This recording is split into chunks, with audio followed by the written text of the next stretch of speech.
పాటను ఎంజాయ్ చేశారు కదా. ఇప్పుడు కొన్ని క్వశ్చన్స్ అడుగుదాం మనందరికీ ఇష్టమైన హీరోని. సో ఫస్ట్ రామ్ గారి దగ్గరికే వెళ్దాం అనుకుంటున్నాను నేను. అడుగుదామా? ఏమేమి అడుగుదాం? అమ్మాయిలందరూ రెడీగా ఉండుంటారు. ఇప్పుడైతే ఫస్ట్ క్వశ్చన్ వాళ్ళ వైపు నుంచే కాదు, నా మనసులో ఇంత అందంగా ఎలా ఉంటారు, ఎలా ఇలా, ఇది క్రైమ్ కదా మరీను, హార్ట్ బ్రేక్ అయితే ఉంటుంది. ఆల్రెడీ బాయ్ ఫ్రెండ్స్ ఉన్న బ్రేకప్ చెప్పేసి మరీ ఇటు చూడాలనిపిస్తుంది. ఓకే, సో యా, అది నిజం, అది కాంప్లిమెంట్. క్వశ్చన్ ఏంటి అంటే, ఇప్పుడు ఏంటి అరుస్తున్నారు? అమ్మాయిల నుంచి అరుపులు వస్తున్నట్టున్నాయి అక్కడ.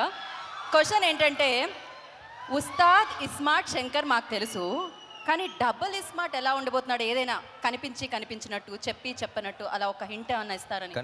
కనిపించినట్టు చెప్పడమే థియేట్రికల్ ట్రైలర్. ఏదో ఒకటి. డబుల్ ఇస్మార్ట్లో రామ్ పోతినేని గారికి నచ్చింది ఏంటి? ఆ క్యారెక్టర్ అండి. నాకు ఫస్ట్ నుంచి ఆ క్యారెక్టర్ అంటే నాకు చిన్న కిక్ ఉంటుంది. While watching it on screen, while playing it. నాకు ఇస్మార్ట్ శంకర్ చేస్తున్నప్పుడు కూడా even before people watched it, ఆ క్యారెక్టర్ ప్లే చేయడంలోనే ఒక కిక్ వచ్చింది. I think that's what reflected on screen. నేను అంత ఎంజాయ్ చేశాను కాబట్టి ఆడియన్స్ అంత ఎంజాయ్ చేయగలిగారు అనిపించింది. So I think that's getting back to that was very interesting. Right. ఇక పూరి సార్ దగ్గరకు వస్తే, పూరి సార్తో వర్క్ చేయడం, అది కూడా రెండోసారి వర్క్ చేయడం, అది ఎలా అనిపిస్తుంది? స్మూత్గా ఓఆర్ఆర్ మీద ఒక గేర్లో వెళ్ళిపోతున్నట్టు ఉంటుందా, లేకపోతే దుబాయ్లో డీజర్ సఫారీలో వెళ్తున్నట్టు ఉంటుందా? How it feels? పూరి గారితో లాస్ట్ టైమే చెప్పాను, అది వేరే కిక్ అది ఆయనతో చేయటం. అంతే కదా. I think it's very smooth sailing boat అనిపిస్తుంది. అంటే చుట్టుపక్కల ఎంత పెద్ద పెద్ద వేవ్స్ ఉన్నా సరే ఆయన బోట్లో కూర్చుంటే చాలా స్మూత్గా వెళ్ళిపోతూ ఉంటాం. I think it's a pleasure for any actor, him as a person, him as a director. I think he's a sweet heart and yeah, it's always ఆ కిక్ వేరు ఆయనతో పని చేస్తున్నప్పుడు. రైట్. మీ ఇద్దరిలో బిగ్ బుల్ ఎవరు అనేది మేము డబుల్ ఇస్మార్ట్ రిలీజ్ అయిన తర్వాత తెలుసుకుంటాం. కాకపోతే బాలీవుడ్లో బిగ్ బుల్ లాగా సంజయ్ దా. సో ఆయనతో వర్కింగ్ ఎక్స్పీరియన్స్ ఎలా అనిపించింది రామ్ మీకు? సంజయ్ దత్ గారితో it's he's like a legend కదండి, అక్కడ కానీ ఎక్కడైనా. So and he's such a sweet heart. అసలు ఆయన సినిమాలో క్యారెక్టర్కి బయట దానికి అసలు సంబంధం ఉండదు. And the way he treats people కానీ, అంటే బయటికి తీసుకెళ్తున్నప్పుడు మొత్తం ఆయన చేతికి వదిలేయాలి. లైక్ ఫర్ ఎగ్జాంపుల్ ఒకసారి రెస్టారెంట్ తీసుకెళ్లారు, ఆయన కొంచెం 5 minutes లేట్ అయితే మొత్తం ఆర్డర్ చేస్తే ఉన్న ఆర్డర్స్ అన్నీ అసలు ఏంటిది అని చెప్పేసి మొత్తం ఒక రెస్టారెంట్ జనరల్లీ మెనూ కార్డ్ చూసి ఒకటి పెడతాం, ఆయన ఒక మెనూ కార్డ్ ఆర్డర్ చేస్తారనమాట. సో రెస్టారెంట్లో మెనూ కార్డే కాదు, అండ్ రియల్ లైఫ్లో ప్రతిదీ అలాగే ఉంటుంది, very larger than life. And అంటే ఆయన అప్పుడప్పుడు చూసినప్పుడు అనిపిస్తుంది ఈయన ఏం చూడలేదు లైఫ్లో అని. So I think he is one person who's experienced everything and who has so much grace and who has so much experience with him. And yeah, it's always an honor working with him. And the final question ఒకటి, అదేంటి అంటే, ఇప్పుడు మేము చూసాం ఇస్మార్ట్ శంకర్లో ఒక chip వేయడం అది జరుగుతూ ఉంటుంది, డబుల్ యాక్షన్ కనిపిస్తూ ఉంటుంది. బట్ అలాగే ఒక హీరో చిప్ ఏదైనా వేసుకోవాలంటే అది టాలీవుడ్కి సంబంధించి ఏ హీరో అనుకుంటున్నారు మీరు? దట్ బాడీ లాంగ్వేజ్ కోసం నా చిప్పే ఎప్పుడప్పుడు దుబ్బుతూ ఉంటుంది. సో నా చిప్పే సరిగ్గా పెట్టుకోవాలనిపిస్తుంది అప్పుడప్పుడు.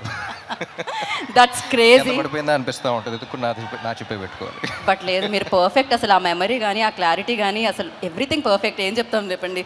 సో ఏదేమైనా ఐ నో August 15th మీరు మామూలు సౌండ్ కాదు, అది ఒక రెయిన్ సౌండ్ వినబోతున్నారు, success sound. Kavya, hello, how are you?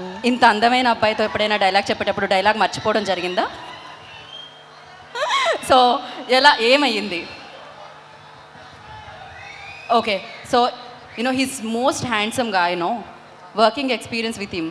So ఎప్పుడైనా డైలాగ్ మర్చిపోవడం అలాంటిది ఏమన్నా, did you forgot any time like dialogue ఎప్పుడైనా మర్చిపోయారా మీరు? I think my experience with him was obviously very, very fun.